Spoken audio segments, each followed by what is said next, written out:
అందరికీ నమస్కారం. నేను మీ రవి. మీరు చూస్తున్నారు బొర్రా ఇన్స్పైర్స్. జీవితంలో ప్రతి ఒక్కరూ గొడవ పడటం అనేది సహజం. దీనికి గల కారణాలు ఎదుటి వారి మాటలు నీకు అర్థం కాకపోయినా, లేదంటే వారి అంచనాలు వేరుగా ఉన్నా, నీకు ఇవి నచ్చకపోవడం వల్ల నువ్వు గొడవ పడతావు. దీనికి కోపం, టెన్షన్, నిరాశ వంటివి మొదలవుతాయి. ఇవి గొడవకి సంకేతాలు. ఇక్కడ సమస్య ఏంటంటే, గొడవ పడటం సమస్య కాదు, ఆ గొడవ వచ్చినప్పుడు మనం ఎలా కంట్రోల్ చేయాలి అనేది సమస్య. నువ్వు కూడా ప్రతి మాటకి గొడవ పడుతున్నావా? ప్రతి చిన్నదానికి ఎక్కువ రియాక్ట్ అవుతున్నావా? ఈ వీడియో నీకోసమే. సో ఈ వీడియో లాస్ట్ వరకు చూడండి. అంతేకాకుండా మన ఛానల్ని సబ్స్క్రైబ్ చేసుకోండి.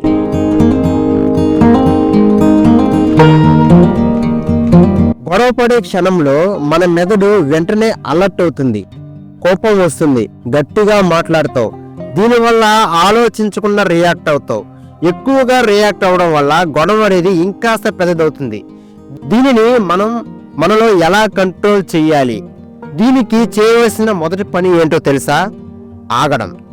ఇక్కడ ఎందుకు ఆగమన్నానంటే, నువ్వు తొందరలో లేదంటే కోపంలో నీకు తెలియకుండా నీ నుంచి ఒక మాట అంటావు.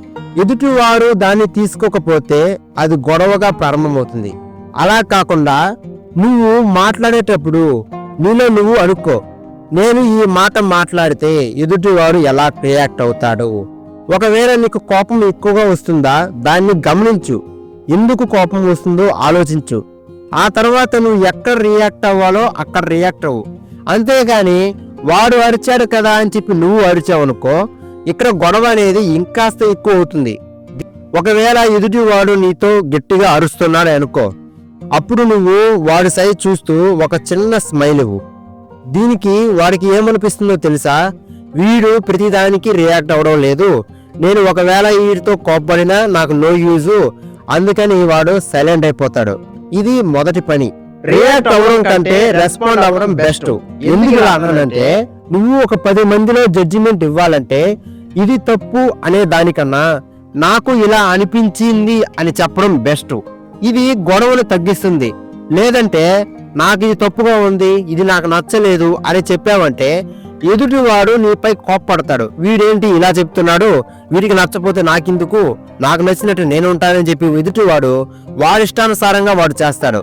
అలా కాకుండా నువ్వు గొడవని సామరస్యంగా తీసుకోవాలంటే నాకు ఇలా అనిపించింది అని చెప్పడం చాలా చాలా బెస్ట్. ఎదుటివారు మాట్లాడేటప్పుడు నువ్వే మాట్లాడాలి అని ఎదుటివారి మాటలు వినకపోతే గొడవ అనేది స్టార్ట్ అవుతుంది. లేదంటే వారి ఈగోని హర్ట్ చేసినట్టు అనిపిస్తుంది. అలా కాకుండా ఎదుటివారు మాట్లాడినప్పుడు దానికి తగ్గట్టుగా నువ్వు సమాధానం ఇస్తే గొడవ అనేది అప్పటికప్పుడే సెటిల్మెంట్ అవుతుంది. గొడవలో గెలవడం ముఖ్యం కాదు, ఆ గొడవకి సమాధానం తీసుకురావడమే ముఖ్యం. నేను నమ్ముతున్నాను ఈ వీడియో మీకు నచ్చిందని. ఇలాంటి మరిన్ని వీడియోస్ కోసం మన ఛానల్ని సబ్స్క్రైబ్ చేసుకోండి.